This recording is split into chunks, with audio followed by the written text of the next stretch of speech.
Arratsaldeon eta mila esker etortxagatik. Buenas tardes y muchas gracias por venir a este acto organizado por el Foro Elkartu y en el que Josean Beloki nos va a ofrecer la charla titulada Reforma de la Lorazna, ¿para qué?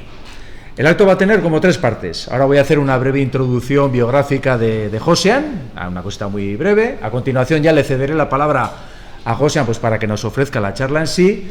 Y una vez que termine, ya abriremos un turno de preguntas, de coloquio, pues bueno, para comentar un poco todo lo que nos ha ofrecido y desgranado en esa charla. Entonces, como os decía, vamos a empezar pues con una breve biografía de Josean.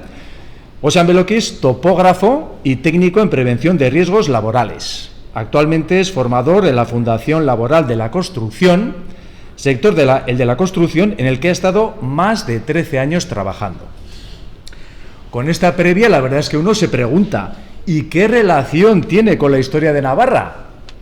Pues fruto de la pasión y el interés que le ha generado siempre la historia de nuestro país, lleva muchísimos años documentándose sobre esta y gracias a este trabajo publicó en 2018 un libro titulado Navarra, ¿por qué no es un estado?, que lo publicó con la editorial Minchoa, en el que el autor aborda lo ocurrido entre principios del siglo XIX y finales del XX.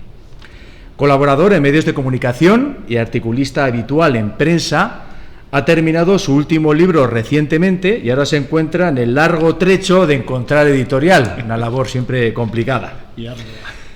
¿Y qué temática tiene esa última obra? Pues historia de Navarra, por supuesto. Entonces ya os dejo con Josean ya para que nos ofrezca pues esta charla, como os decía, Reforma de la Lorazna. Vale, arratsaldeon guztioi eta mila esker etortzeagatik.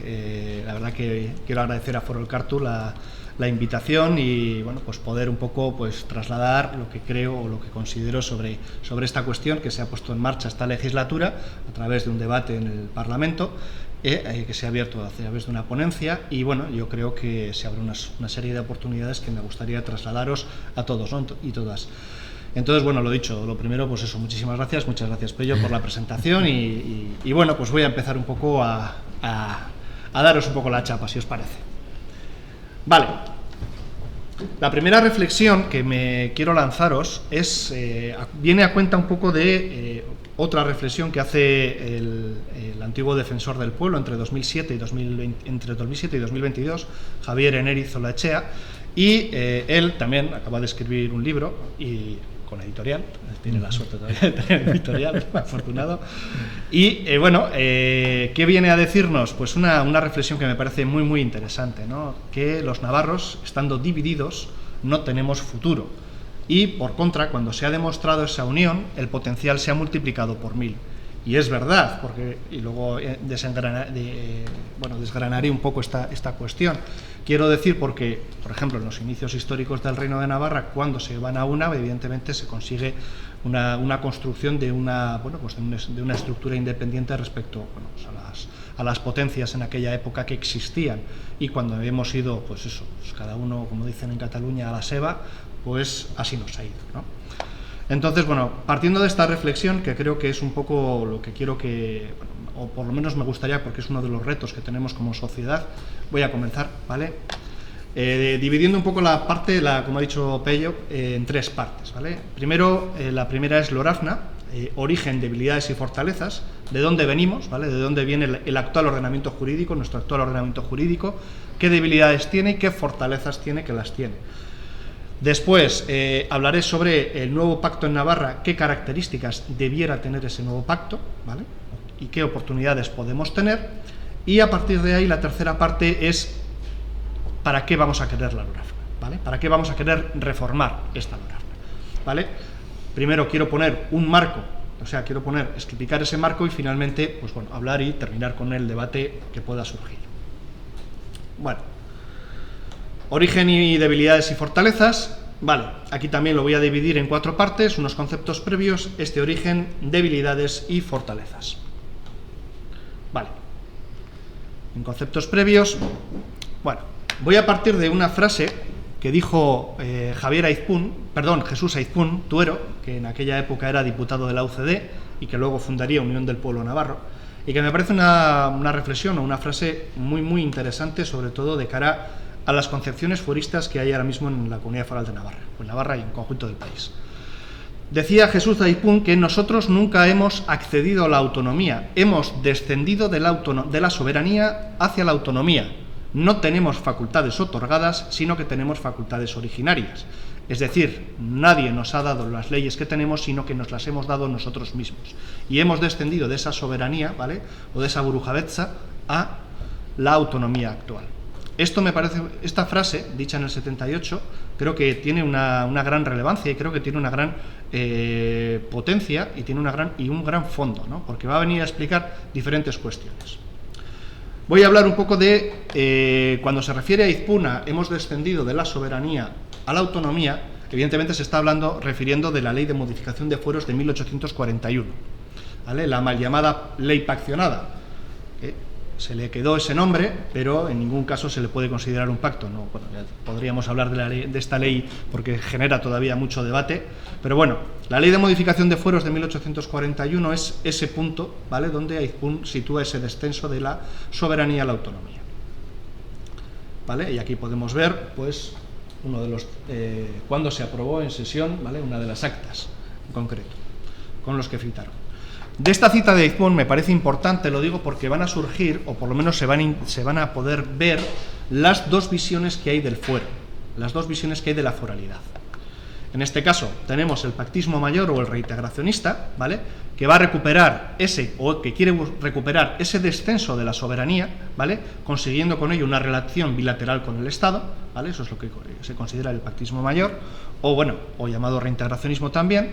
Y por otro lado vamos a tener el pactismo menor o el constitucionalismo, que es, aquellos que defienden aquellas facultades originarias, pero que, a buscar ese encaje singular dentro del Estado español, que no cuestione la soberanía única del Estado español, ¿vale?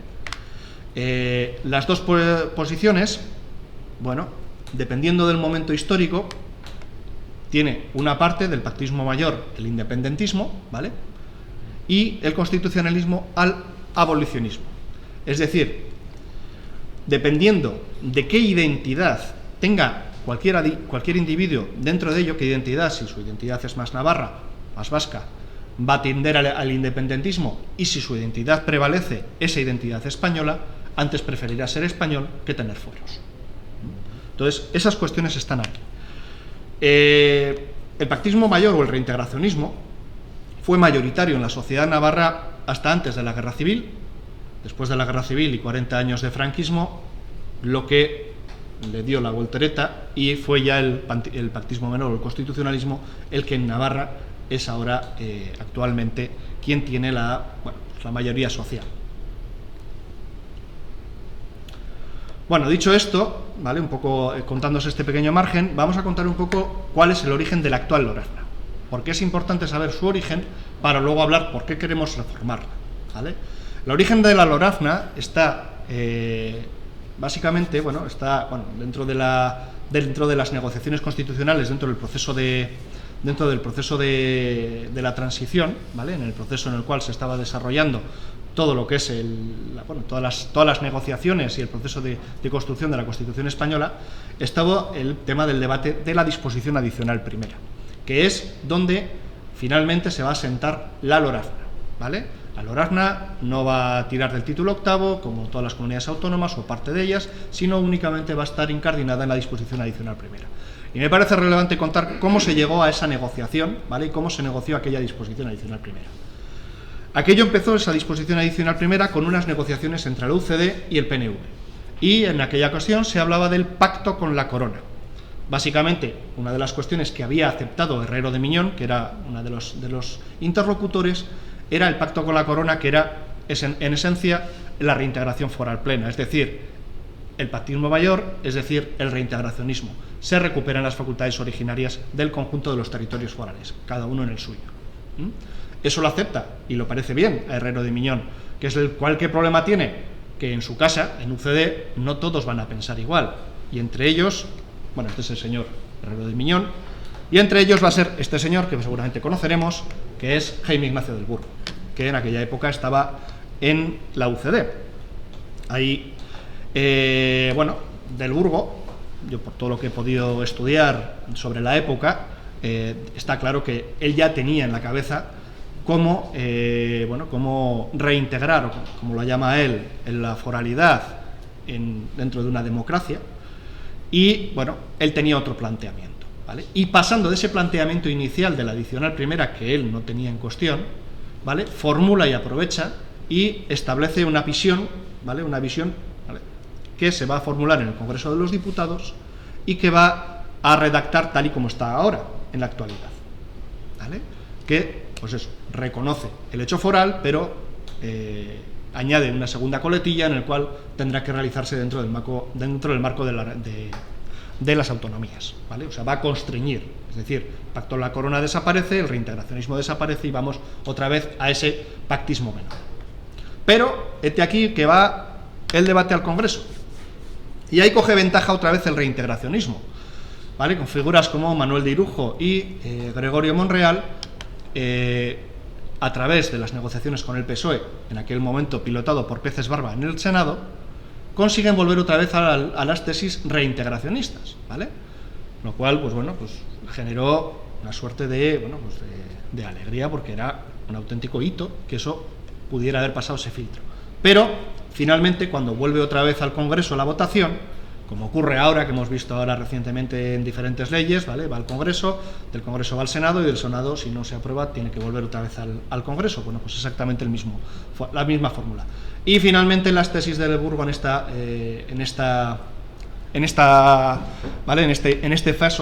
paso, pues va a quedarse tal y como estaba en un principio, y que se redacta de la siguiente manera: la Constitución, pues, ampara y respeta los derechos históricos de los territorios forales, pero la actualización de dicho de régimen foral se le llevará a cabo, en su caso, y ahí se refiere a Navarra, en el marco de la Constitución y de los estatutos de autonomía. Vale. Dicho esto, bueno, pasamos a 4 años que van a ser muy intensos, ¿vale? 4 años en los cuales, ¿vale?, como he puesto en el dibujo, vamos a pasar de esa laureada a una opción de formar una autonomía 4 y finalmente quedar en una autonomía única, ¿vale? Pero son 4 años que son de vértigo, ¿vale?, porque el proceso no es tan determinista como se nos ha contado en muchas ocasiones. Es decir, no estaba hecho ni muchísimo menos que finalmente los 3 territorios forales formarían la comunidad autónoma por un lado y Navarra formaría una comunidad única. Desde luego no fue así como al final sucedió, ¿vale? Fue más complejo, fue un proceso mucho más complejo, en el cual hubo muchos factores. El primer factor, ¿vale?, fue las elecciones forales del año 79. Si se ve, en el año 79 las elecciones no fueron como son las actuales, ¿vale? Fueron por merindades y se elegían 70 diputados. 70 diputados, 70 parlamentarios. Y había, pues, 1, 2, 3, 4, 5 y la circunscripción de Pamplona, 6 circunscripciones, ¿vale? 6 por merindades y luego la de Pamplona, que tenía una propia por población. Y, bueno, en estas elecciones el nacionalismo vasco fue en unas circunscripciones juntos y en otras no. Y esa división, sobre todo en Pamplona, provocó que Jaime Ignacio del Burgo quedara primero en esa circunscripción y tuviera más diputados, porque además el Parlamento no elegía al gobierno, como sucede en la actualidad. Eran los primeros diputados, ¿vale?, se elegían 7 diputados, como en las diputaciones antiguas. Entonces era un proceso más complejo. Y debido a esa división, adquirió esa ventaja Jaime Ignacio del Burgo y por eso pudo ser presidente. Bien, esto es importante, pero hay cosas también más importantes, ¿vale? Sobre todo eso a la hora de configurar quién presidía la Diputación. Es el giro político de 180 grados que hizo el Partido Socialista. Y, bueno, se ha hablado ríos de tinta. Yo he cogido 2 citas de Gabriel Urralburu, una del año 77 y otra del año 80, hay 3 años de diferencia entre una y la otra. Hay muchas más, hay muchísimas más, pero bueno, he querido coger porque creo que el personaje es muy relevante para la época en la que estamos y sobre todo, como vais a poder ver si lo podéis leer, la diferencia, ¿vale?, cómo va a cambiar de opinión en menos de 3 años, ¿vale? Decía en el 77 que el partido, por el PSOE, desde finales de la República había creado ya el Comité Socialista de Euskadi, en el que estaba desde un principio Navarra. Entonces, para nosotros, la discusión sobre la pertenencia de Navarra al País Vasco no ha existido. 3 años después, afirmaba que ser socialista no tiene por qué incluir la defensa de la integración en Euskadi. Entonces, creo que el giro político es más que evidente y bueno. Vale, una vez visto este giro político que va a hacer el Partido Socialista, de unas posiciones en las cuales, como he dicho, pasa de compartir pancarta por el derecho de la autodeterminación a posiciones del constitucionalismo, del pactismo menor y unas tesis, las tesis básicamente de Jaime Ignacio del Burgo de cómo tendría que construirse la autonomía, ¿vale? A partir de ahí, se constituye y se va a constituir esa comisión negociadora una vez que ya no va a haber una autonomía a 4. Y entonces, en esa comisión negociadora, primero hay un debate en los parlamentos, en el Parlamento Foral, y todas las propuestas, todas las enmiendas que los reintegracionistas, el nacionalismo vasco, etcétera, ¿vale? Batasuna, todos los que se habían presentado, ¿vale? Y una vez, todas esas enmiendas desaparecen. Todas esas enmiendas no se aceptan. Por lo tanto, se va a excluir de cualquier tipo de aportación las aportaciones que el reintegracionismo va a aportar al debate de la LORAFNA en el propio Parlamento Foral.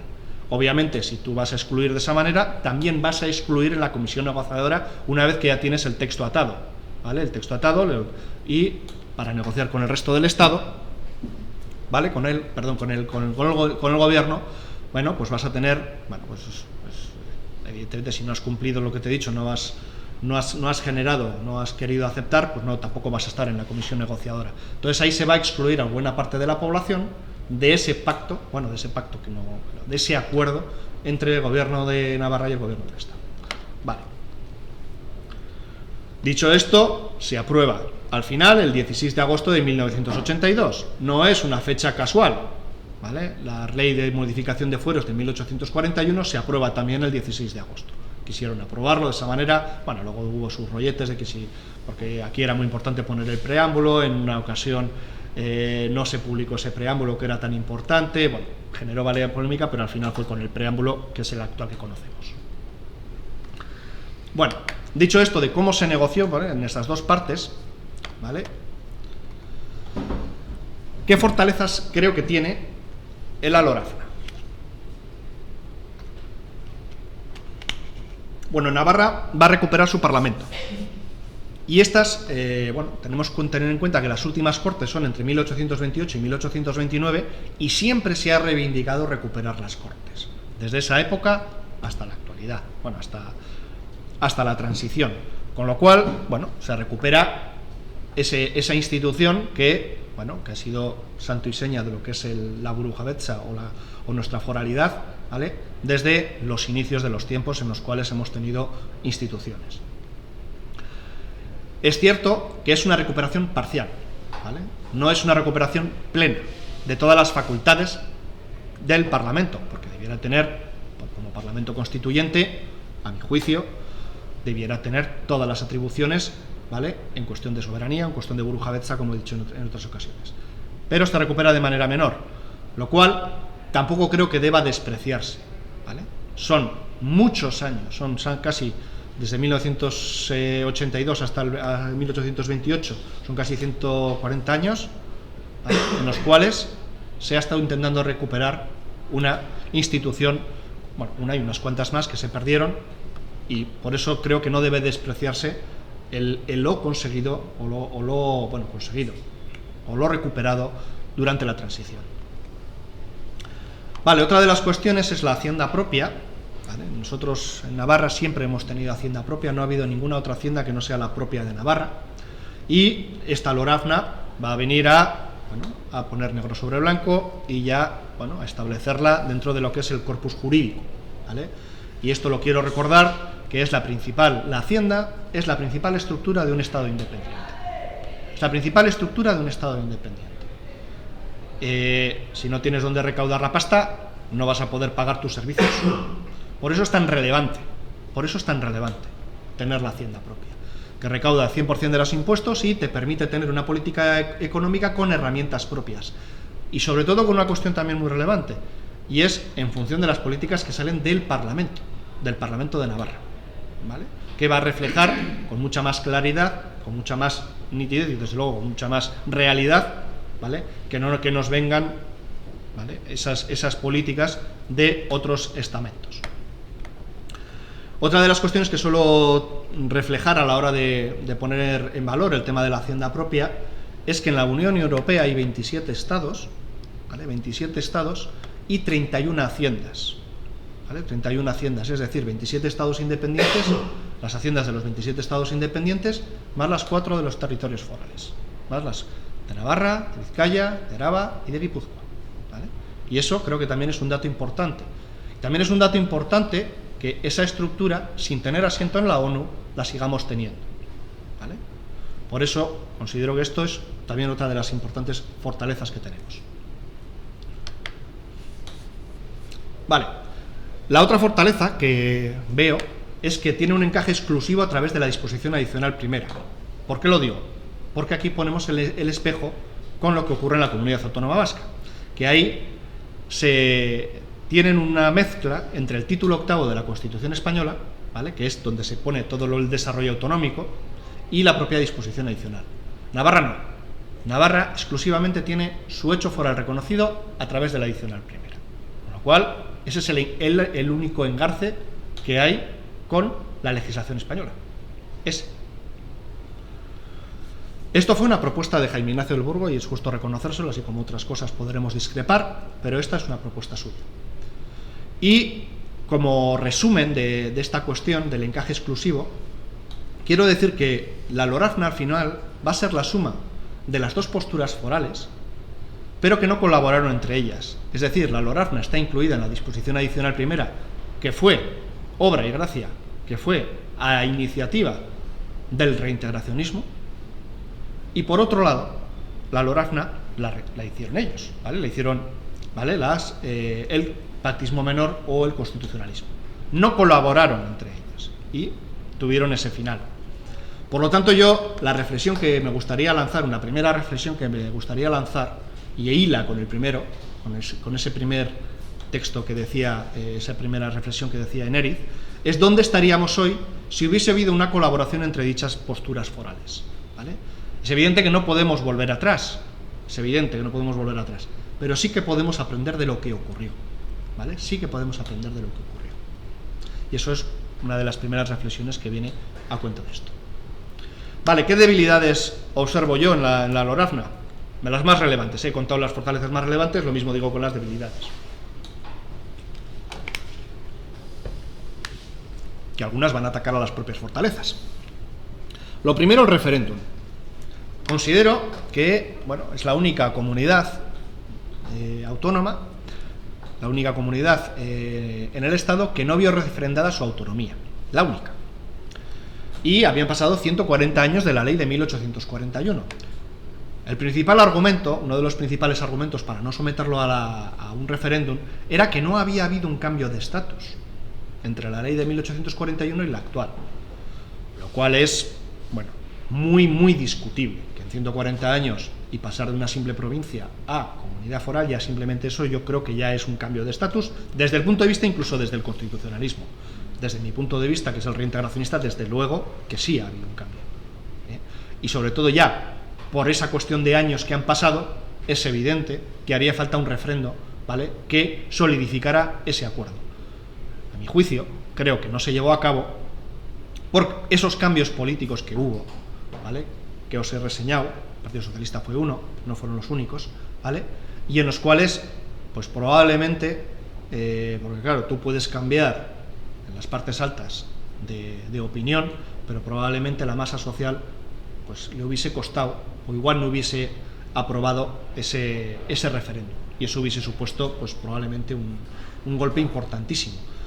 Y no quiero recordaros que creo que fue un poco después, cuando fue el referéndum de la OTAN, ¿no?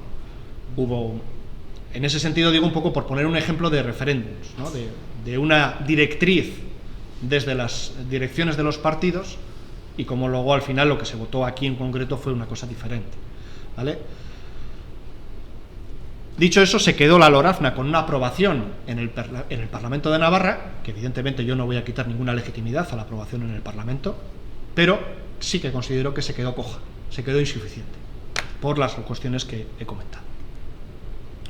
Otra de las debilidades es que es una ley todavía incumplida 40 años después. Aún faltan competencias por transferir, ¿vale? Durante estos 40 años, no solo aquí, sino en el resto de la comunidad autónoma, Cataluña, hemos visto, a la hora de reclamar eso que se firmó hace 40 años, ha costado Dios y ayuda ir recuperando competencias, ¿vale? O que fallan, dando las competencias que te han reconocido en una propia ley orgánica y que han aprobado en el Congreso de los Diputados de Madrid. Esto se está quedando sin energía. Perdón. La pantalla se ve bien, ¿no? Vale. Bueno, entonces ha convertido esto de las competencias que se tenía que haber hecho de una manera automática en los primeros 10 años de vida de la Constitución española, al final en lo que se ha convertido es en un mercado persa, ¿vale? Llevando, pues al final, unas negociaciones económicas de presupuestos generales del Estado a que me das más competencias o menos competencias, cuando aquellas leyes orgánicas se debieran haber desarrollado en los, ya te digo, en los 10 primeros años de vida de la Constitución, o incluso en los 15 primeros años. También no vamos a echarle la responsabilidad a las negociaciones en Madrid o a las lógicas del Congreso de los Diputados, sino también a una falta de ambición propia, sobre todo en Navarra, ¿vale? Aquí ha habido muy poca ambición a la hora de desarrollar determinadas competencias claves, como pueden ser la propia de tráfico o la gestión económica de la seguridad social. Y esto, bueno, pues a partir del año 2015 se volvió a dar otra vez un impulso que se ha ido viendo en los últimos 8 años. Aún quedan importantes, como he dicho, la de la gestión económica de la seguridad social, que un poco yo creo que es la más relevante, pero sí que es cierto que yo, hasta que la de tráfico no esté en el Boletín Oficial de Navarra, es decir, hasta que César Oroz no lo publique en el Diario de Navarra en la parte de atrás, yo no me voy a creer que tráfico esté aquí todavía. Bueno, dicho esto, bueno, es una ley incumplida, como he dicho, y ahora a mí me genera mis dudas, y por eso lo pongo como fortaleza de debilidad, lo que se considera como una ley inmodificable, ¿vale? La propia ley LORAFNA, en su propio articulado, va a hablar de que es una ley inmodificable. Una ley modificable por las dos partes, o sea, quiero decir, de manera unilateral. Ni el Estado la puede modificar de manera unilateral, ni Navarra la puede modificar de manera unilateral. Esto es lo que nos dice el articulado, y el texto está escrito ahí, y ahí cualquiera que lo pueda comprobar lo verá. Ahora bien, si bien no se puede cambiar, ¿vale?, sí que se puede vaciar de contenido. Y ahí hemos tenido el abuso de legislación básica a lo largo de estos 40 años, además de sentencias pues bastante, bueno, controvertidas de los órganos jurídicos españoles. La última precisamente del Tribunal Supremo, diciendo que la competencia de tráfico no era una competencia histórica. Pues si no es una competencia histórica la de tráfico, pues eso, que venga Dios y lo vea, ¿no? Bueno, este abuso de legislación básica ha invadido competencias forales, y las ha invadido fundamentalmente a través de sentencias judiciales, ¿vale?, que han convertido legislación en legislación básica. Es decir, esta norma a partir de ahora va a ser legislación básica y tú, comunidad autónoma, aunque tengas competencias exclusivas, te la vas a comer con patatas. Y esto ha ocurrido. Y ha ocurrido en muchos ámbitos. En muchos ámbitos. En educación, en sanidad, en el convenio económico, con el incremento retributivo de los funcionarios o la tasa de reposición de empleo público. Y voy a explicar varios ejemplos para que tengamos claro de cómo nos ha afectado esto. Vale, con respecto al convenio económico, dos entre muchas, o sea, no me voy a poner aquí a poner todas, pero quiero poner las relevantes. Una de ellas fue cuando se anuló el impuesto de Navarra de grandes establecimientos comerciales, y otro que también tuvo muchísima polémica era cuando se anuló el impuesto de la producción de la energía eléctrica. Estos dos. En ambos casos es kafkiano el tema, porque la sentencia dice que se aplica la LOFCA. La LOFCA es la Ley Orgánica de Financiación de las Comunidades Autónomas. Esa ley, la LOFCA, dice expresamente que no se aplica en Navarra. Sin embargo, nos tenemos que comer con patatas esa sentencia, ¿vale? Y esto es relevante, ¿vale? Otra, tiene que ver con el incremento retributivo de los funcionarios. Y aquí voy a poner el ejemplo de los años en los que Aznar estaba gobernando, y aquí estaba gobernando el presidente Sanz, y bueno, Aznar congeló el sueldo de los funcionarios, y Sanz, y el presidente Sanz, subió el IPC en un 1%, si mal no recuerdo, ¿vale? Precisamente argumentando que era una competencia histórica la función pública en Navarra, ¿vale? El presidente Sanz. Y que, por supuesto, que tanto en material personal como en material financiera. Tengo mi convenio y el personal es cosa mía, yo me lo guiso, yo me lo como y yo aumento el sueldo a los funcionarios, ¿vale? Estamos hablando de fuero, no de huevo, de fuero, ¿vale? ¿Pero qué es lo que ocurrió? Que no. Aplicaron el artículo 149.13 de la Constitución y invasión competencial. No tienes ámbito en eso, ¿vale? No tienes competencia en eso, en ese incremento retributivo. Y esto ocurre, ¿vale?, entre dos teóricos socios. Vale, otro concepto también, y esto también va a tener relevancia, si como digo, tenemos la competencia de tráfico, va a ser la tasa de reposición del empleo público. ¿Vale? Esto es normativa básica por ser presupuestos generales del Estado, ¿vale? Tú con los presupuestos generales no solo aparece la pasta aparece también este tipo de tasa de reposición de los empleos públicos, ¿vale? Entonces aquí hay una cuestión relevante, y es que Navarra no puede sacar determinadas plazas de funcionarios donde tienes competencias exclusivas, función pública, y ahora, como he dicho, en tráfico, etcétera. Ahora, recuperando la condición, recuperando esta competencia de tráfico, por ejemplo, no podríamos sacar las plazas de policía foral, todas las que ya están negociadas con el Ministerio del Interior, no las podríamos sacar hasta que no lleguemos también con un acuerdo con el Ministerio de Hacienda en base en esos presupuestos generales del Estado. Y esto, pues evidentemente, esta cuestión es de legislación básica que pasa por encima de nuestras competencias en exclusiva, ¿vale? Es evidente que es una debilidad manifiesta, ¿vale? Y es una forma de vaciar el contenido de la LORAFNA, ¿vale?, aunque no toques la que sea inmodificable. Bueno, pues esto es un poco la LORAFNA, como estamos, que falta, que deja de pasar. Vamos al segundo punto. El nuevo pacto en Navarra, ¿qué características tiene que tener? Saca una foto del actual Parlamento. Bueno, aquí, una vez, también lo he dividido en tres partes: lecciones del pasado, posibles ejes de la reforma y sinergia que debiéramos tener o pudiéramos tener con el resto de los territorios forales. Bueno, lecciones del pasado. Seguro que os sonará el abuelo Cebolleta, ¿vale? Porque a veces cuando hablamos de fuero, cuando queremos hablar, yo por ejemplo esta mañana he querido un poco, ¿dónde vas a ir a la tarde? Y tal, pues mira, voy a dar una charla sobre el tema de la LORAFNA, y me ha mirado con una cara como diciendo, no me lo expliques, que no quiero saber nada. 14 años, TikTok, vale, lo que quieras. Intentaremos convencerle de otra manera. Y entonces, pues bueno, cuando hablamos de estas cuestiones, de las lecciones del pasado, pues a veces no hay que caer en este abuelo Cebolleta y en la pequeña gracieta que os he puesto, ¿no?, que tienes que aprovechar, que lo tienes en un agujero y que no se escape para hablarle de la foralidad y que, no y que ahí no tiene escapatoria, ¿no? Bueno, lecciones del pasado. Bueno, hace poco me comentaron un término en sociología, ¿vale? Me lo comentó Eduardo Santos, que estuve con él, coincidí en un acto, y me hablaba de la esquizogénesis política, ¿vale?, que es en sociología, ¿vale?, la postura contraria que pueblos o culturas puedan tener en función de lo que diga su vecino, ¿vale? Si su vecino dice A, pues nosotros vamos a decir B.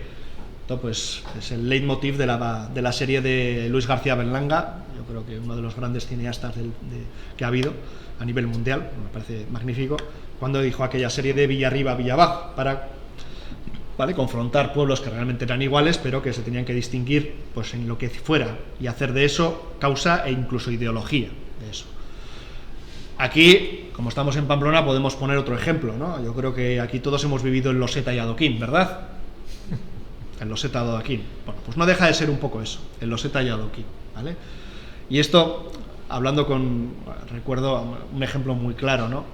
Tenía relación con, bueno, no me acuerdo, bueno, era con un tertuliano, a decir quién, pero bueno, pues de parte de UPN creo que era, y tenía buena relación con él, y él comentaba de charlas que daba pues, con otro, no sé si era de EA, te estoy hablando hace tiempo, y él me contaba, ¿no?, hablando de esto, decía, pues sentaba en un debate que tenían entre ellos dos, y algunas veces se sentaba y, pues, a ver, ¿de qué íbamos a hablar hoy? Porque a veces las tertulias sabes de lo que vas a hablar 5 minutos antes de entrar.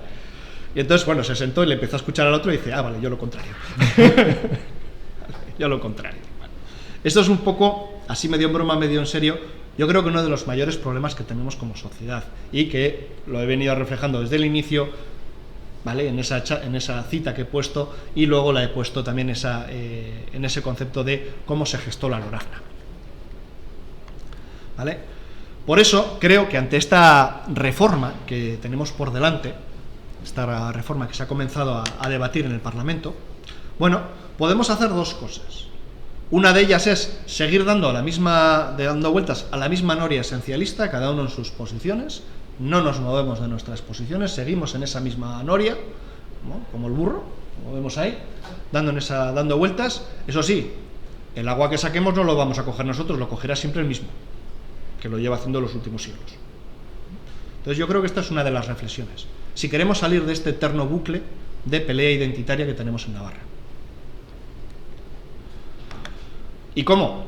Bueno, a mí se me ocurre una, seguramente todos tendréis aquí vuestras ideas.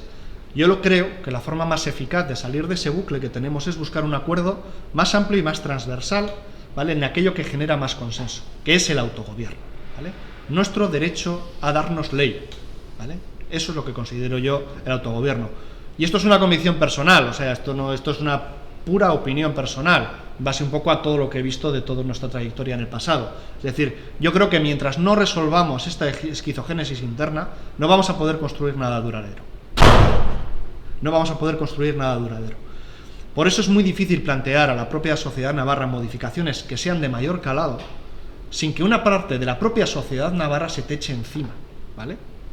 Entonces, esto es una de las cuestiones que creo que tenemos que resolver antes de ir a negociar con un Estado un nuevo planteamiento. Porque si vamos con otro tipo de planteamiento, lo que probablemente tengamos encima es que antes de pelear con un gobierno de Madrid, tengamos que pelear contra nuestro vecino del Quinto. Y yo esto creo que lo debemos resolver. Vale, ¿qué posibles ejes puede tener una reforma? Bueno,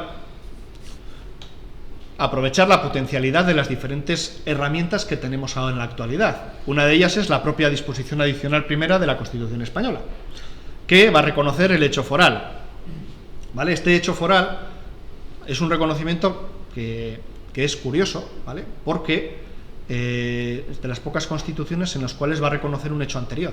Generalmente las constituciones son el punto cero de legislación y a partir de ahí funcionan, sin embargo va a reconocer el hecho foral, lo cual, pues, ¿no?, es una singularidad. ¿Qué se pudiera conseguir o qué se debería intentar conseguir? Bueno, pues servir esa disposición adicional primera como dique, ¿vale?, en aquellas competencias que son en exclusiva de Navarra, ante esa legislación básica, ¿vale? Ya he explicado el problema de esa legislación básica, de cómo acaba y cómo interfiere en las competencias que son exclusivas, ¿vale? Porque si son exclusivas y tú me metes otra legislación superior, ya pierden esa exclusividad, por lo tanto estás vaciando de contenido esa LORAFNA. Entonces, bueno, esta puede ser. ¿Cómo? Bueno, pues en muchas ocasiones se ha hablado sobre posibles soluciones. Establecer una sala propia en el Tribunal Constitucional, por ejemplo, para este tipo de conflictos competenciales. Bueno, pudiera ser una solución. Pero otra solución también ahí, claro, porque tú ahora estás en una situación de inferioridad, ¿vale? ¿Por qué? Porque cuando el gobierno del Estado mete un recurso de inconstitucionalidad, esa ley se suspende de manera inmediata. Pero, sin embargo, si aplica una legislación básica que afecta a tus competencias en exclusiva, tú no puedes coger y hacer lo que hace el gobierno del Estado y que suspenda esa norma hasta que haya una resolución de competencias. Estás en una situación de inferioridad completa y absoluta, de supeditación, o como lo queramos definir. ¿Ven? Vale, la otra también es un artículo poco conocido, pero a mí me parece importantísimo, ¿vale?, dentro de la propia LORAFNA, y es su disposición adicional primera, que os la he copiado textualmente. Dice que la aceptación del régimen establecido en esta ley orgánica no implica renuncia a cualesquiera derechos originarios o históricos que pudieran corresponder a Navarra, cuya incorporación se tendrá que llevar a cabo conforme a lo establecido en el artículo 71, que es el que nos habla de el tema de que es inmodificable y tendrías que llegar a un acuerdo, a una relación bilateral entre Navarra y el Estado. Es decir, está en el propio ordenamiento jurídico el reconocimiento de que nosotros no hemos renunciado a los derechos originarios. Y a mí me parece que esto tiene una potencialidad enorme, ¿vale?, a la hora de, ir a unas cuestiones en las cuales, pudiéramos recuperar pues, lo que os he comentado anteriormente. Vale, otras, esto aunque pueda que no tenga su relevancia, también la tiene, por el tema de las actualizaciones estatutarias en el resto de las comunidades autónomas del Estado. Este que debiera ser aquello donde hay menos problemas. ¿Por qué? Porque, en primer lugar, el Tribunal Constitucional ya ha resuelto los principales recursos de Andalucía, de Aragón, de Cataluña, de Valencia. Bueno, en el caso de Cataluña, como todos conocemos, cepillaron el estatut y luego de aquellos polvos, estos lodos que estamos viendo en la actualidad. Pero el resto, ¿vale?, el resto que no se lleva al Tribunal Constitucional está en vigor. Por lo tanto, se puede recoger. Y hay cuestiones relevantes, temas de agua, temas, que son actualizaciones que pudiéramos llamarlas más técnicas que políticas, pero también hay que llevarlas a cabo y actualizarlas, ¿vale? La cosa es que en el Estado solo ha habido dos comunidades que no han actualizado su autogobierno. Una es la Comunidad Autónoma del País Vasco y la otra somos nosotros, la otra es Navarra. Bueno, otro concepto, otro eje que pudiera ser es la cuestión de la reserva foral, ¿vale? Este es un poco el más etéreo, pero no por ello más importante. Es aquel en el cual va a reconocer como competencia de los territorios forales, y aquí incluyo Álava, Guipúzcoa y Vizcaya, aquellos que no sean en competencia exclusiva del Estado, ¿vale? Esto puede suponer un límite a esa soberanía española, del artículo 2 de la Constitución, y por tanto un matiz importante, ¿vale?, porque puede definir un sujeto político diferente, ¿vale?, para el conjunto de los territorios forales, para cada uno. Esto, por eso he dicho que es un poco etéreo, lo han definido, yo esto se lo escuché a Álvaro Baráibar en una conferencia y hablaba de determinados académicos en historia del derecho que apoyaban estas tesis. Bueno, seguramente como es derecho tendrás otros abogados y otros expertos que te dirán todo lo contrario. Pero bueno, voy aquí, y lo dejo aquí por lo siguiente, esta es otra reflexión, ¿vale? Todos estos ejes que un poco he querido dibujar sobre el posibilismo para esta reforma en la LORAFNA no va a servir de absolutamente nada si no hay una voluntad política que lleve adelante este nuevo acuerdo. Y eso es clave. Si no hay voluntad política, lo podemos vestir de lagarterana, que no va a salir adelante. Si hay voluntad política, es posible. Y aquí se abre una oportunidad a ese constitucionalismo, ¿vale?, para que atraiga al reintegracionismo a un acuerdo importante que aquellos que fueron excluidos durante la transición y que, a mi juicio, le puede pegar un buen sopapo, hablando pronto y mal, a esa esquizogénesis política que vivimos en Navarra, ¿vale?, de Loseta Bodequín, de Villarriba y Villabajo, de mantener respuestas contrarias solo porque lo propone el que está enfrente. Bueno, sobre la sinergia con el resto de territorios forales, me gusta poner este dibujo, sobre todo por cuando se habla de, cuando se quieren negar hechos históricos o relaciones que son desde hace siglos. Bueno, me gusta poner este tipo de mapas porque ya desde de la propia identidad española se reconoce lo que es evidente desde hace muchísimo tiempo, ¿vale? Este no reconocimiento o esto rechazar, por ejemplo, la vasquidad de Navarra o el sustrato vasco de Navarra, esto es algo relativamente muy moderno, esto viene de la transición, esto antes no existía. Y entonces, bueno, y ahí hay tantísima documentación y que lo prueba, que por eso me suele gustar, y además me suele gustar, como digo, poner de la otra parte, ¿vale?, de esa parte que eso normalmente lo suele negar, pues qué decían sus antepasados, ¿no? Dicho esto, bueno, ¿qué sinergia podemos tener con el resto de los territorios forales? Bueno, en la Comunidad Autónoma del País Vasco se constituyó una ponencia de actualización del autogobierno de Euskadi, hablo entre comillas, porque es tal cual como lo llaman, en marzo de 2017, es decir, hace 7 años. Entonces, bueno, ellos llevan un trabajo ya bastante adelantado, no sé en qué términos estará ahora, y nosotros hemos empezado ahora, ¿vale? Hemos empezado ahora. Entonces, un trabajo que seguramente durará toda la legislatura. Vale. Bueno, independientemente de cómo estemos, lo que es imprescindible, a mi juicio, es ese pacto previo interno. Ese pacto previo interno, primero, entre los propios navarros, ¿vale? Entre los propios altonavarros, y, por otro lado, el que se pueda dar en el Parlamento de Gasteiz. A partir de ahí, si ahí cada uno tiene sus acuerdos, a mí sí que me parecería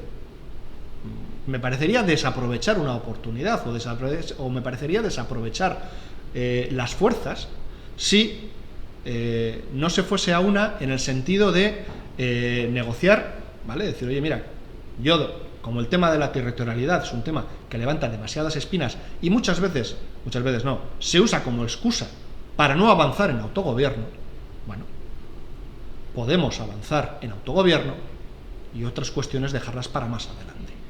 Y, sobre todo, de esta manera, a aquellos que no quieren avanzar, a aquellos que no quieren acuerdos, se quedan sin argumentos. Entonces, desde este punto de vista, ¿vale?, sí que me parece relevante que una cosa es que la cuestión territorial se pueda aparcar o dejar para más adelante, si eso nuestras próximas generaciones quieren ir, y sí que ir a una negociación conjunta, me refiero en el sentido de, oye, lo que vayas a conseguir tú, lo consigo yo, y si vamos los dos a conseguir, seguramente tendremos un mejor trato, ¿vale? Esa puede ser mi juicio. Y aquí, como recuerdo, me gusta citar la frase del general Martínez Campos durante la gamazada en el año 1894, que creo que define muy bien un poco esta cuestión, ¿vale? General Martínez Campos, en plena ebullición foral, decía que, señora, sobre la posibilidad de intervenir militarmente en Navarra, decía, señora, si se tratase de otra provincia, podríamos pensar en imponer la ley general empleando la fuerza si fuere necesario. Si se tratase de Navarra aisladamente, aún podríamos ir por ese camino. Pero debemos comprender que Navarra tiene a su lado a las tres vascongadas y si se apela a la fuerza contra aquella, harán causa común todos los vascos. Y luego continúa la cita hablando de un levantamiento y una insurgencia general del carlismo, etcétera, etcétera.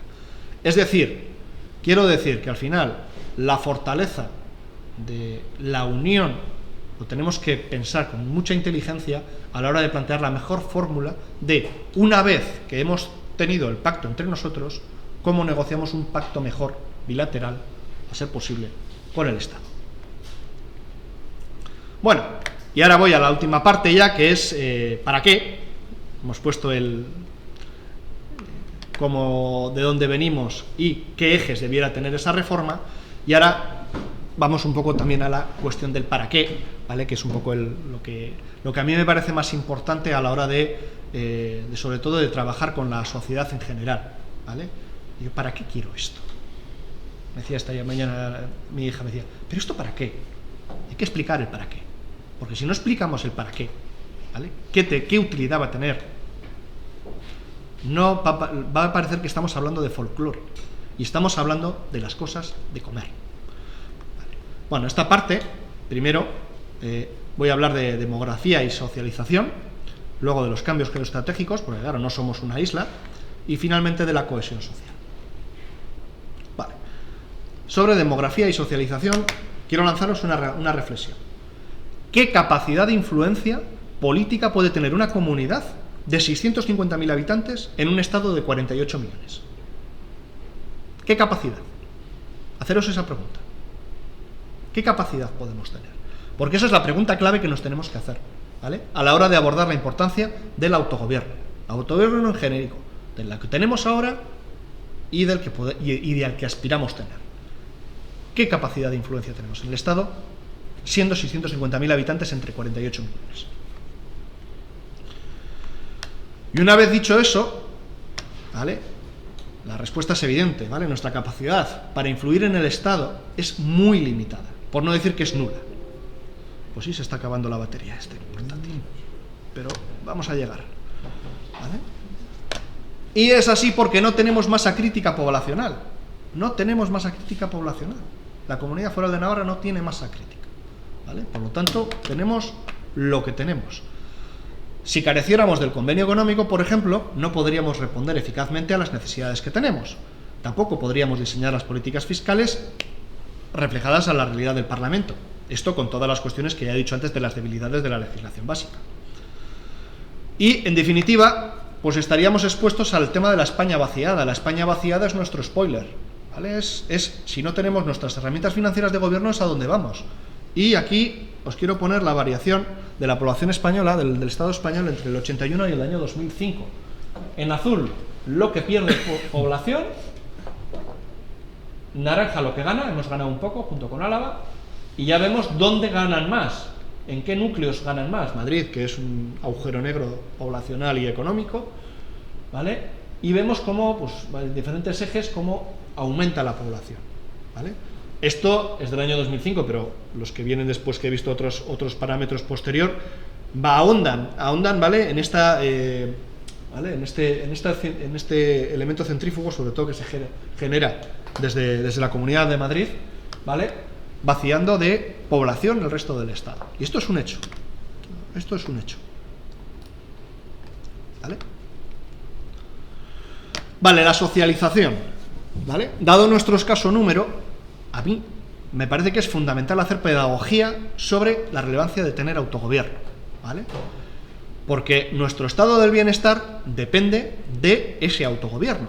Es decir, si nosotros ahora nos quejamos de cómo está, calculad lo que sería no tener ese autogobierno. ¿Vale? Además de eso, tenemos que socializarlo porque es un fortalecimiento de nuestra propia identidad y de nuestra propia singularidad. Y esto, que puede parecer una tontería, no lo es, porque es la fuente de la que emana. Es decir, si tú a la población no la riegas, ¿vale? No riegan de este humus foral de donde viene nuestro autogobierno, al final le parecerá folclore y que no sirve para nada. Entonces es importante hacer pedagogía en la población. ¿Y cómo podemos hacer pedagogía en la población? Pues mediante la educación. Mediante la educación. Primero, a las nuevas generaciones, en los jóvenes, en el instituto, mediante charlas explicando por qué habría que establecer currículums que puedan resultar interesantes, pero que a la vez piquen la curiosidad de que tú estás dando esta clase y al señor al que le pagan sale de los impuestos de todos nosotros, etcétera, etcétera. Eso o la sanidad, todas estas cuestiones, ¿vale? Explicar a la juventud por qué es tan importante esta cuestión, que no se hace, que no se explica qué es la foralidad, ni el fuero, ni historia de Navarra, ya vayamos por ahí, ¿vale? Y eso se debiera cambiar, se debiera explicar en los colegios y en los institutos. Y otra también a los nuevos navarros que vienen de otros países. Me toca dar, por mi profesión, diferentes cursos de empleo, ¿vale? Y de formación para el empleo. Y dentro de formación para el empleo hay muchos módulos: competencias digitales, prevención de riesgos laborales. Oye, maravilloso, porque estoy trabajando en ello.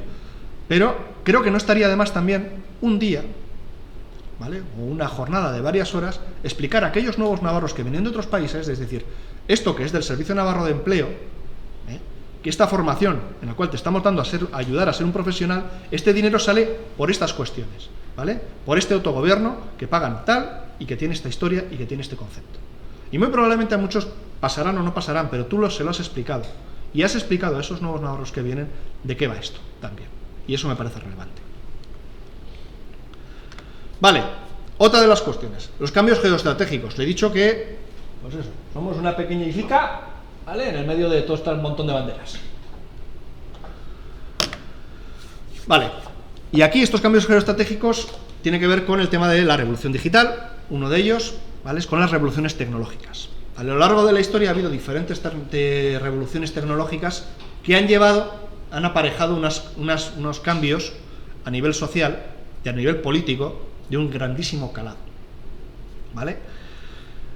Estamos inmersos en una de ellas, que es la revolución digital, ¿vale? Que es la transformación profunda, acelerada de procesos, servicios y actividades, ¿vale?, en base a los avances tecnológicos, ¿vale? Esta revolución ha abarcado, pues, lo podemos ver en todos los días, en comunicación, en industria, en educación, en salud, en política y en muchísimos más aspectos, ¿vale? Estas revoluciones en el pasado han provocado grandes cambios. Y en Navarra, en dos de ellas en concreto, le fue muy mal. Le fue muy mal. Siglo XVI, cuando cuando comienza el Renacimiento. Se está construyendo una nueva Europa, con nuevos países, nuevos estados, nuevas monarquías, con unos poderes del patín. Navarra está ya ahí, pero la ambición de un imperio evita que Navarra tenga el espacio entre sus iguales. Vale. Aquella revolución, ¿vale?, del Renacimiento, ¿vale?, una revolución tecnológica, vuelta al mundo en todos estos días, la primera vuelta al mundo, la imprenta, que fue un auténtico, como hoy Internet, es lo que ocurrió con la imprenta. De hecho, por ejemplo, toda la revolución o todo el tema de la reforma religiosa tiene mucho que ver con la imprenta, ¿vale? Todas las, pues la sección de la protestante, ¿vale?, todo el tema de la religión protestante se quemó como un incendio. O sea, fue un incendio que fue muy, muy potente porque, bueno, se transmitió con mucha rapidez gracias a la imprenta. Eso es lo que ocurrió. La siguiente que tiene que ver viene en el siglo XIX, cuando ese poder de los reyes, ese poder absoluto de los reyes, ese poder total de los reyes, pasa a los parlamentos elegidos por un pueblo. Navarra, porque no es un estado, que de eso va el libro que expliqué y explico de dónde venimos. Cuando cambia ese tema, cuando cambia esa parte, ¿vale?, que se van a crear los estados-nación de la actualidad, se crean en el siglo XIX. Navarra tiene la oportunidad. Vale, por Dios, se me ha fundido la batería.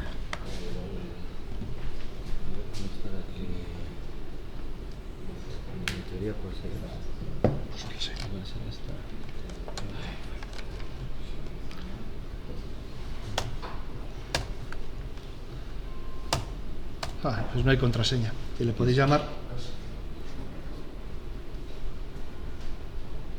Ya lo siento. Bueno, voy a aprovechar este pequeño paréntesis para plantearle una cuestión que ya me rondaba en la cabeza a Josean y que, curiosamente, ha salido durante tu exposición. ¿Qué es un mayor riesgo? Porque, claro, estamos hablando de la división de los navarros, que siempre nos penaliza muchísimo, pero yo ahora también palpo ese desconocimiento, que no se valora en su justa medida el autogobierno y tal, y como bien comentas, en el caso de mis hijos también tengo esa sensación de que igual no lo valoran en su justa medida. ¿Qué es un mayor riesgo para el autogobierno? ¿La división o el desconocimiento? Porque si no se conoce, no se valora y no se defiende. Correcto, yo creo que ahora mismo es un riesgo a partes iguales, ¿no? Bueno, no sé si a partes iguales, pero tan malo es enero como febrero, ¿no? Es decir, si no hay un interés por el conocimiento, si tú no lo... ¿Tenés la contraseña? Joder, claro, pero es que estoy sin gafas. Ah, vale. Mayúscula. Vale. CV. Joder, vale. Gracias. La batería está muy baja. Sí, no sé por qué. Ya se ha apagado, ¿eh? Pero está conectada. Sí, conectada está. No, pero digo esto. A ver. Me vais a permitir que os moleste.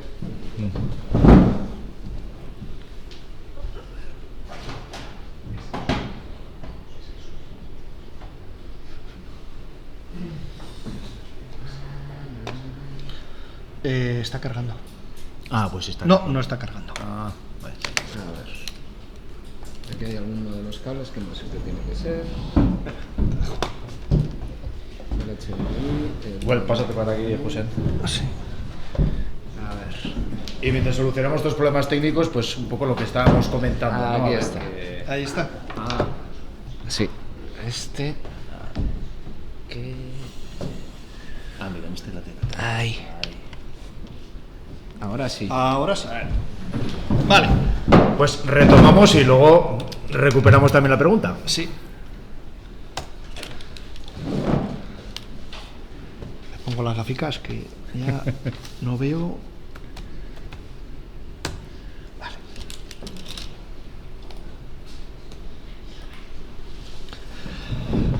A ver, que me centre otra vez. Sí. Bueno, estaba hablando sobre el impacto que revoluciones tecnológicas anteriores habían tenido en Navarra. En la primera había perdido Navarra su sitio con el resto de naciones del Estado, con el resto de naciones europeas, y en el siglo XIX, cuando tiene la oportunidad otra vez de configurarse otra vez como un Estado-nación junto a sus iguales, pues no va a suceder. Otro conflicto bélico lo va a evitar y, bueno, pues no se va a poder construir, y lo que se va a construir en ese siglo XIX, ¿vale?, va a ser esa ley de modificación de fueros que os comentaba del 41 y que nos impacta directamente en el día de hoy. Es decir, algo que ocurrió hace 150 años, no más, hace 180 años, ¿vale?, es el resultado de nuestro ordenamiento jurídico en la actualidad. Por lo tanto, estas revoluciones en el pasado han tenido un conflicto. Vale, vamos a hablar un poco de la Unión Europea. Perdona, José. Sí. ¿Puedes decir en la viñeta anterior, en el gráfico... Ah, perdón, sí. ¿Puedes decirnos...? Sí, perdón, Vale. que se me ha pasado. Tienes razón. Vamos a ver. En toda... sobre todo me va a venir bien esto, y por eso lo había puesto, pero al final al desconcentrarme ya lo siento. Vamos a ver. Cuando tenemos los diferentes ejes de tecnología, ¿dónde está el individuo? ¿Dónde están los negocios? ¿Y dónde están las políticas públicas? Es decir, hoy mismo, ¿vale?, si ya en el año 2000 la tecnología estaba aquí, en esa época las políticas públicas estaban aquí, ¿vale? Pero tened en cuenta una cosa: esta curva política, ¿vale?, de políticas públicas, es decir, de cómo se va a configurar la Europa del futuro, y este va a ser el siguiente punto, va a acabar aquí, no sé cuándo, pero acabará aquí, ¿vale? O sea, y esto es una cuestión, estas tres curvas, ¿vale?, no siempre la tecnología va a ir por delante de todo, y el resto se va a ir acomodando a esa ventaja que marca la tecnología. Y al final el que va al último siempre va a ser en los cambios políticos, pero al final llegan, siempre van a llegar. Para ir a esa especie de curva, de claro, unión que hay en los años 70. O sea, sí. esa Esto al final vendría a la convergencia. Esta convergencia llegará hasta por aquí, ¿vale?, pero no sabemos cuánto tiempo tardará en venir esa convergencia. Normalmente estas convergencias políticas, ¿vale?, si hay, y ahora quería hablar de ello, si hay un conflicto bélico, esas cosas suelen cambiar muy rápidamente. ¿Vale? Quería poneros esos cuatro ejes, viendo primero de dónde venimos, que en otros cambios tecnológicos a Navarra le ha ido muy mal, y segundo, que estamos ya en uno de ellos, ¿vale? El futuro de la Unión Europea, ¿vale? Y aquí de la Unión Europea lo que yo quería hablar es, pues, vivimos en un mundo de bloques, todos los podemos reconocer, y la Unión Europea tendrá que decidir si quiere ser un actor propio, un bloque propio, o bien estar al merced de los que ya existen. El mundo anglosajón, el mundo alrededor de China y Rusia, o depender de uno de otro, o ser un actor propio. Y eso, por cierto, también nos jugamos dentro de una semana este tipo de cuestiones en las elecciones europeas, que son otra de las cosas que también la gente pasa y no sabéis la cantidad de leyes y de cosas del día a día que se deciden en Bruselas y que aquí tampoco tenemos, no sé si conciencia o de la importancia también que son las elecciones europeas. Dicho esto, creo que independientemente del camino elegido que se elija, yo ahora mismo no sé atisbar por dónde va a ir la Unión Europea. Uno podrá tener sus querencias y tal. Yo me gustaría que se convirtiese en un actor propio como bloque propio, pero para eso tiene que hacer unos cambios bastante de calado. Lo que sí que tengo claro es que la Unión Europea dentro de 10-15 años va a ser muy diferente a lo que lo tenemos hoy. Eso lo tengo clarísimo, muy diferente. Y en esta reformulación del marco europeo político puede pasar de todo. Hasta ahora, en la construcción europea, quienes han cedido competencias han sido los estados, no las entidades subestatales ni los ayuntamientos, solo las entidades estatales. Hasta ahora.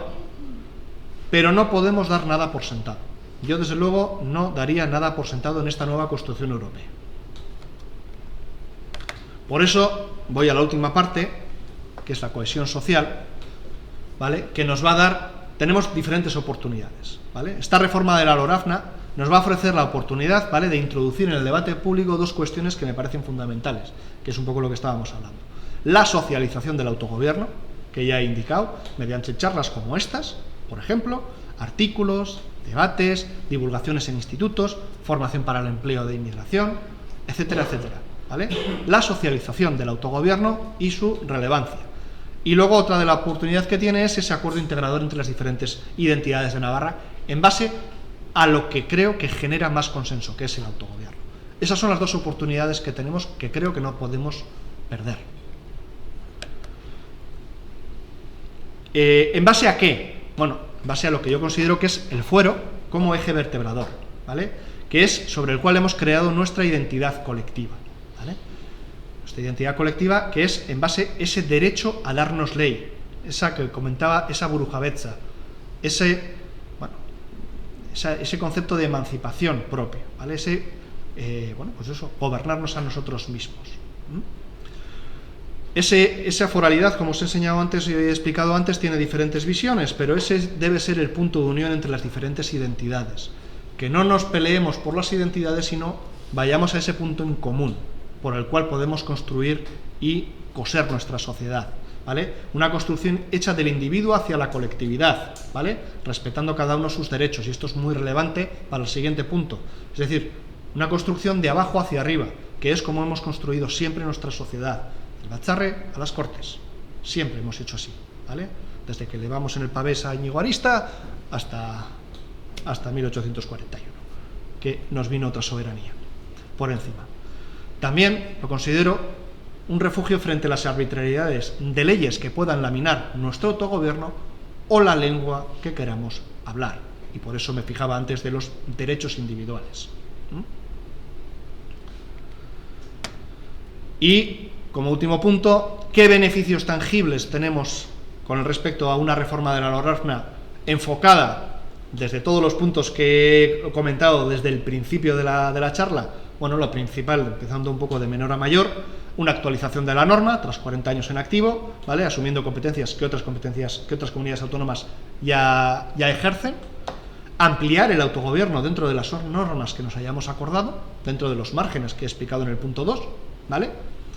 Ensanchar ese acuerdo que se hizo en la transición a un consenso entre las dos tradiciones forales, que vayan a acordar a la inmensa mayoría de la población, es decir, que nos veamos reconocidos en ese acuerdo que luego se transcribirá en un acuerdo político, y ese acuerdo político sea ratificado en un referéndum, esta vez sí, en un referéndum que sea ratificado, y que con ese referéndum y ese acuerdo que se haya trasladado a la sociedad, ya vayamos dejando atrás esa esquizogénesis política, ¿vale? Con muchísimo menos margen, la hayamos dejado a los lados, y seamos por lo menos dejarle el camino a las generaciones que han de venir por delante, ¿vale? A que si tienen que dar otros pasos, que los den en función a su voluntad. Y esto es un poco lo que...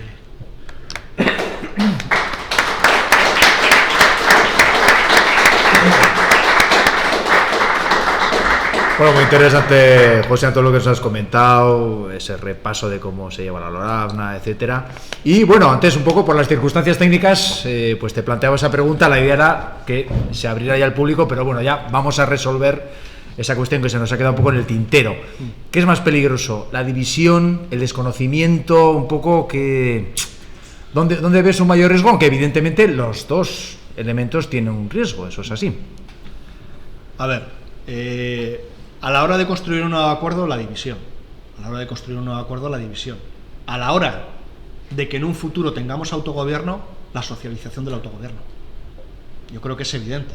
Si no tenemos un acuerdo ahora, pues bueno, pues porque tú piensas A, yo pienso B, y no queremos llegar a un lugar C, pues evidentemente tenemos un problema.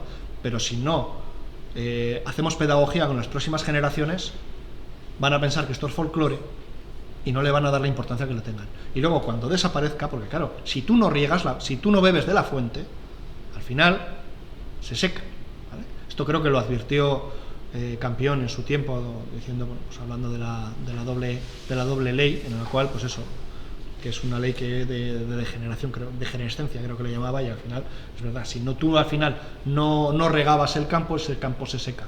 Y si ese campo no está regado, ¿vale?, es imposible que luego pueda nadie defender o tener en la cabeza que es el autogobierno y la importancia que tiene. Por eso, esa socialización que tiene que ver a las capas que os he comentado, tiene que ver también con su utilidad, como ese refugio frente, oye, este refugio, esta ley, este derecho, ¿vale?, me protege frente a arbitrariedades, como he dicho, contra despesos, contra excesos, etcétera, ¿vale? El derecho como unión, ¿vale? Esa es la manera en la cual creo yo que puede ser la manera más eficaz de evitar, o por lo menos salir del bucle identitario, ¿vale? Si cogemos el fuero, esa unión de derecho, ¿vale? Y en base a eso vamos construyendo sociedad, ¿vale? Creo que va a dejar a las cuestiones identitarias, que cada uno tiene la suya, evidentemente, pero hasta ahora esas cuestiones identitarias están llevando a un choque entre la propia sociedad navarra, y si la propia sociedad navarra choca entre sí lo de los acuerdos, va a ser muy difícil, o por lo menos yo lo considero que va a ser muy imposible que vayamos a tener un acuerdo o negociar algo con otras instancias, ¿vale? Y ahora sí, una vez resuelta ya la contestada la pregunta, Tomás, por ejemplo, tiene una pregunta. Espera, sí. Espera. Ay, venga, toma, Tomás. Es que bueno, en estos momentos que se empieza a hablar otra vez de la Lorazna y de los fueros, tendríamos que ver si estas leyes, tanto la Pazcionada como la Lorazna, a qué se debe las limitaciones, recortes, ataduras, soberanía recortada, soberanía secuestrada, o sea, todo, pero ¿por qué? Y eso sí que igual el conjunto de nuestra población, de nuestros conciudadanos, no lo sabe. O sea, hay en realidad tanto la de 1841 como en 1982 está el origen ahí, pero se debe a dos situaciones golpistas que no se tienen en cuenta. La de 1841 se debe a que hay una guerra civil, pero es muy significativo que en 1837 Espartero se fusila a todo el ejército dependiente de alguna manera de las instituciones propias, de las Cortes o de la Diputación del Reino, porque ahí estaba el brigadier León Iriarte con su Estado Mayor, a los que en la sentencia condenatoria el general Espartero los condena por proclamar la independencia, casi nada. Pero en realidad lo que estaba defendiendo era la Constitución de Navarra, las instituciones, el derecho, la Constitución foral propia, con sus cortes, con sus leyes y tal, su soberanía política. Y que además quedó muy claro en las últimas Cortes de 1828-29, cuando mandan a la Diputación del Reino, las Cortes terminaron en diciembre, en enero del 30 ya iba la Diputación del Reino Madrid con el mensaje de que se firmara un convenio político o un contrato político entre Navarra y la Corona. Entre la Corona reaccionó pues a lo salvaje, claro, que ignorar que se ha creído esto en Navarra como si fuese algo internacional, un tratado internacional. Bueno, pero a los 10 años pues ya venía lo del recorte general, ¿no? Entonces, yo creo que esa perspectiva es muy importante. O sea, España no admite otra constitución que la suya. O sea, no puede Navarra tener una constitución propia, pero la tiene. Entonces, ahí el problema es de los que la niegan. Nosotros la defendemos porque tenemos derecho a nuestra constitución. Cuando a partir de la ley del 25 de octubre de 1839 se dice se respetan los fueros salvo la unidad constitucional. Significa, eso es la muerte de los fueros. O sea, si no cabe nuestra constitución foral, nuestra constitución navarra, pues ya no se respeta, no se tolera, no se ampara. Eso es un sofisma, es un eufemismo, no para nada. Y lo estamos viendo. Entonces, en 1982 vuelve a pasar lo mismo. El golpe del 36 crea unos 40 años de conformación de una foralidad neofranquista en la que desaparece todo vestigio de la recuperación, de la reintegración, de lo que era nuestra Constitución, de nuestra soberanía. Eso se barre en esos 40 años. Y entonces la gente pues está noqueada, o sea, piensa, en el año 82 se ha perdido la noción de lo que es la foralidad, pues porque 40 años de foralismo franquista pues ha modificado todo. Y de ahí, de ese bardo, pues viene la Lorarna del 82, escrita por gente del aparato franquista sin ninguna duda. La gente que ha estado gobernando durante 40 años es la que hace el apaño de la Lorarna. Entonces yo creo que eso es muy importante, sin perjuicio de que evidentemente por posibilismo y por pragmatismo tendremos que utilizar siempre lo que hay, pero sabiendo que ese es a su vez el límite. O sea, nos han puesto esa mordaza, nos han puesto esas cadenas, esas ataduras, pero no son legítimas. Entonces, no importa que tengamos 600.000 o 3 millones de habitantes. O sea, ¿tienes derecho o no tienes derecho? O sea, ahí tienes Andorra, que tiene una constitución y está reconocido y son 30.000. O Montenegro con 600.000 se ha independizado no hace mucho. Entonces, eso no es, la población no significa nada. Es más, o sea, ahí tienes el Luxemburgo con 300.000 y es ya nos gustaría tener el potencial económico y el bienestar que tiene Luxemburgo. O sea, no creo que sea esa limitación. ¿Tenemos derecho o no tenemos? ¿Tenemos Constitución de Navarra o no la tenemos? Y ese es el horizonte político y jurídico que debemos tener los navarros. Que luego haya algunos navarros que no les vaya pues porque están más a gusto en su Constitución española, bueno, pues ya veremos, ya se verá que ahí se tienen que retratar los partidos políticos que hay en las Cortes de Navarra actualmente, pero que no son, evidentemente, no es la misma correlación que había en el 82. Entonces, yo creo que es un tema muy importante, pero sí conociendo, pues lo que habéis expuesto hace poco, el conocimiento es clave. No, la sociedad navarra no tiene elementos de juicio en este momento porque se nos ha hurtado el conocimiento de lo que consiste nuestra foralidad, en qué consiste nuestra Constitución de Navarra. No sabemos leer el monumento que se levantó en 1903 en Sarasate. La ley foral es la Constitución foral, no es la ley paccionada ni la Lorarna, mucho menos, que es posterior. Bueno, sí. José. A ver. Bueno, yo voy a discrepar en una cuestión. Yo sí creo que el número es importante a la hora de poder ejercer tus derechos. No es lo mismo ser 650.000 que ser 3 millones, o ser 2 millones, o ser 7 millones, como es el caso catalán. Pero bueno, más allá de, independientemente de eso, sí, yo creo que has enfocado el tema desde el punto de vista del conocimiento histórico. Es evidente que ese salto del 36, por eso cuando he comentado durante la charla que el reintegracionismo era mayoritariamente, o sea, socialmente mayoritario hasta la guerra civil, es un hecho. Es un hecho contrastado, bueno, de mil maneras. De hecho, la consecución del Estatuto Vasco-Navarro, del Estatuto Vasco, donde estaban los carlistas, que no me quiero enrollar en eso porque si tuviésemos una charla de historia, pues estaría encantado de debatirlo y de comentarlo, todas estas cuestiones.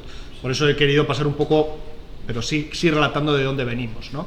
Eso es evidente, eso es evidente. Entonces, el reintegracionismo es mayoritario hasta el 36 y minoritario que por cierto hay un hecho curioso también, que la propia Diputación Foral con Amadeo Marco pide la reintegración foral plena en el 70 y pico.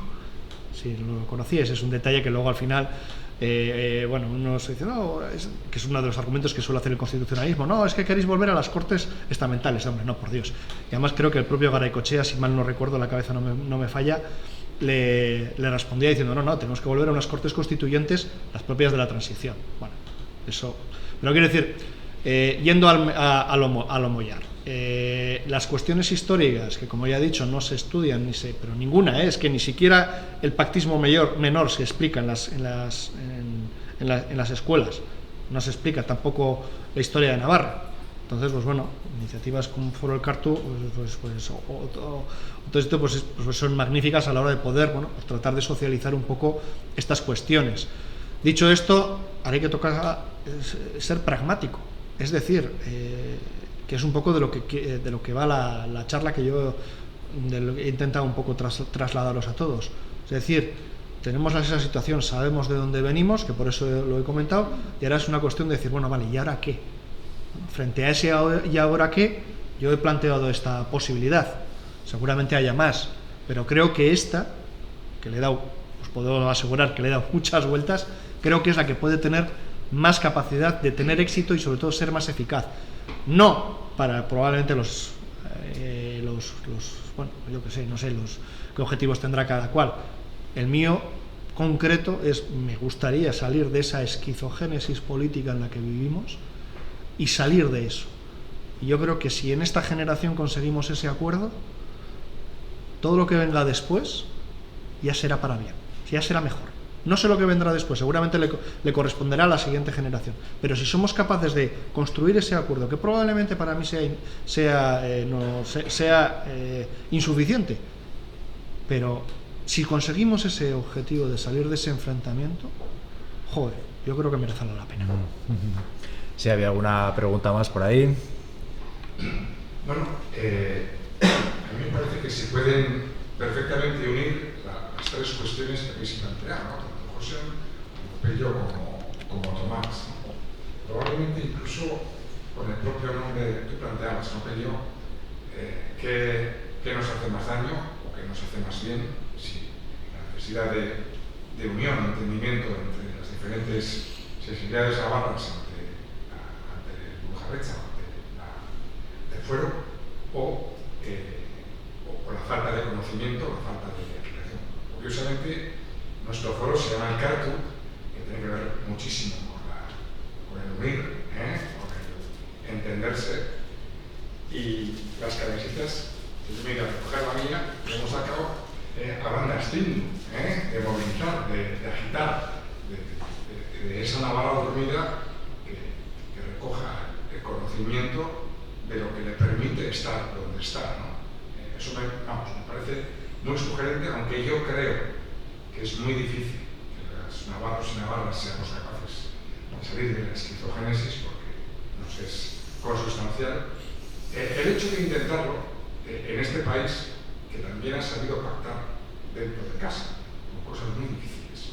Nos hemos estado pegando tiros hasta hace 4 días.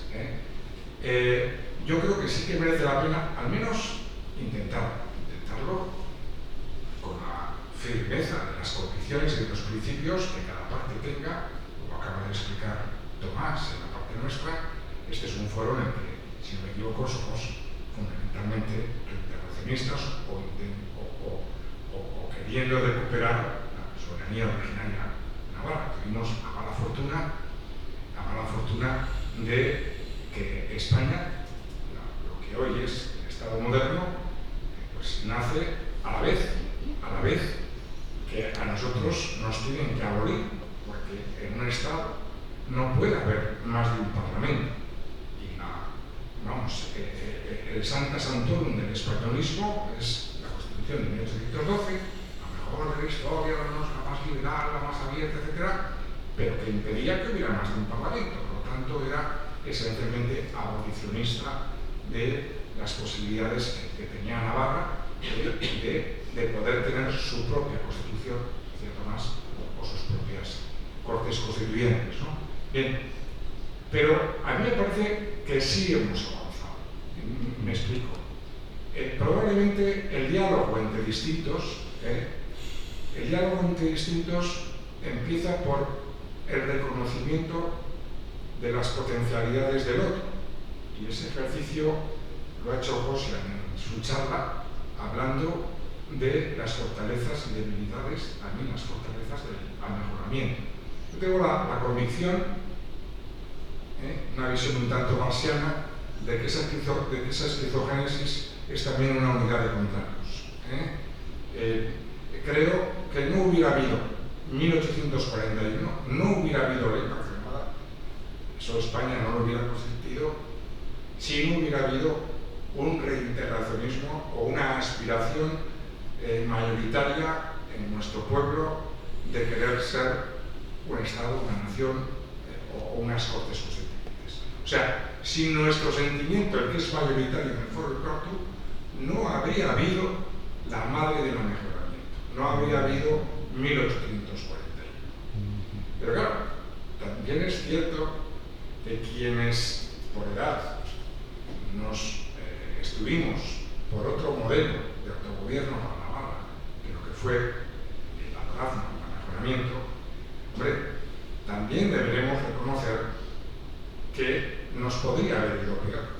Es decir, si Navarra hubiera sido una autonomía como las demás, si no hubiera tenido un estatus de la disposición adicional primera, como pasa con nosotros y con la otra comunidad vasca, yo creo que no tendríamos el desarrollo de autogobierno que tenemos hoy. O sea, las fortalezas que hoy tenemos en las dos comunidades vascas con respecto al resto del Estado, en nuestro estado de bienestar y en nuestro grado competencial y en nuestros parámetros económicos y sociales con respecto al resto del Estado, eso no es casualidad. Por supuesto que hay otros factores, pero tienen mucho que ver, esas curvas que ha dibujado José, tienen mucho que ver en que tengamos esa singularidad, pequeña o grande, según se pide, de haber utilizado la disposición adicional primera, algo que ninguna otra autonomía o ninguna otra sociedad del Estado español puede usar. Por lo tanto, de alguna manera, la otra Navarra, la de Villabaja, la otra Navarra, la que es forista constitucionalista y de sentimiento españolista, que no hubiera existido en 1841 sin nuestro sentimiento de nuestros antepasados en ese reintegracionismo, y hoy no podríamos ponernos a reformar nuestro actual autogobierno de más categoría que de otras autonomías, no es por despreciar a nadie, pero es así, sobre todo porque tenemos hacienda propia, no podríamos hacerlo si no hubiera habido el amejoramiento. Y el amejoramiento no hubiera habido, a pesar de que su creador, Verburgo, votó en contra en el Senado, en los únicos 14 días en que se derogó la ley de 1839, votó en contra del Burgo y votó en contra Ezdún en el Congreso. Cada uno de los dos votaron en contra de haber derogado la ley de 1839, y son los padres, sobre todo del Burgo, del actual amejoramiento. Por lo tanto, hay una cierta unión de contrarios